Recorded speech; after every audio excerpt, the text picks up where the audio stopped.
Dina, la fille que Léa avait enfantée à Jacob, sortit pour voir les filles du pays.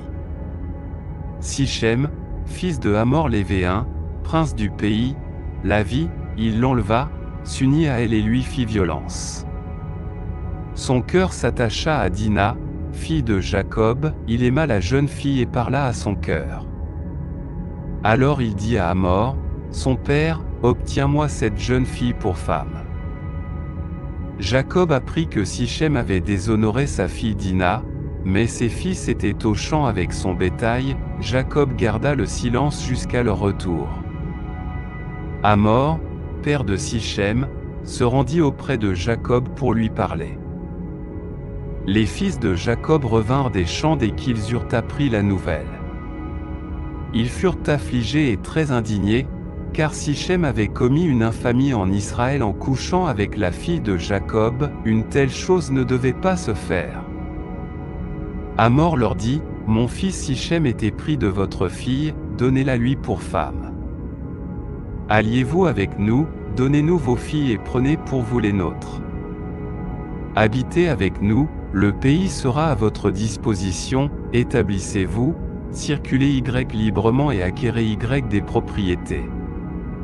Sichem dit au père et aux frères de Dina, que je trouve grâce à vos yeux. Je vous donnerai ce que vous demanderez. Exigez de moi une dot et des cadeaux aussi élevés que vous voudrez, je vous donnerai tout ce que vous me direz, mais accordez-moi cette jeune fille pour femme. Les fils de Jacob répondirent à Sichem et à Hamor, son père, avec ruse, parce que Sichem avait déshonoré leur sœur Dina.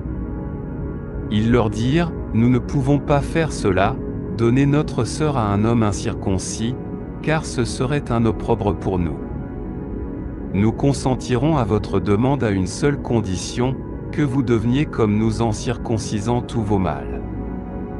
Alors nous vous donnerons nos filles et prendrons les vôtres, nous habiterons avec vous et nous ne ferons qu'un seul peuple.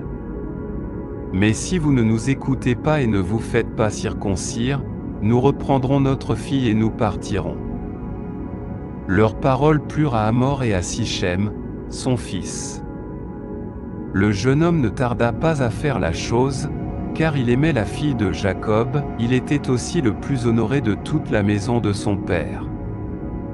Hamor et Sichem se rendirent à la porte de leur ville et parlèrent aux habitants, ces hommes sont pacifiques, qu'ils habitent dans le pays et qu'ils y circulent librement, car il est assez vaste pour eux. Nous prendrons leurs filles pour femmes et nous leur donnerons les nôtres. Mais ces hommes n'accepteront de vivre avec nous et de ne faire qu'un seul peuple qu'à la condition que tous nos mâles soient circoncis, comme ils le sont eux-mêmes.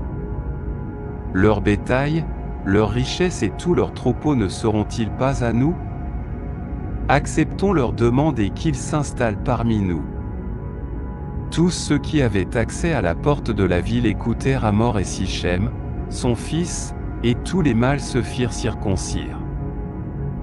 Mais le troisième jour, alors qu'ils souffraient encore, deux fils de Jacob, Siméon et Lévi, frères de Dina, prirent chacun leur épée, entrèrent sans crainte dans la ville et tuèrent tous les mâles.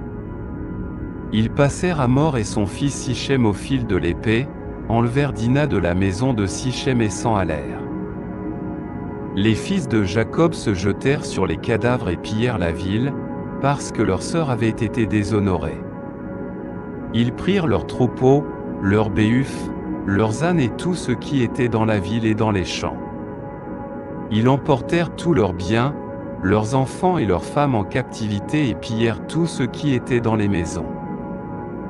Alors Jacob dit à Siméon et à Lévi, vous m'avez causé du tort, en me rendant odieux aux habitants du pays, aux Cananéens et aux Périsites. Nous sommes peu nombreux, ils se rassembleront contre moi, me frapperont et je serai détruit, moi et ma maison. Ils répondirent, devait-on traiter notre sœur comme une prostituée?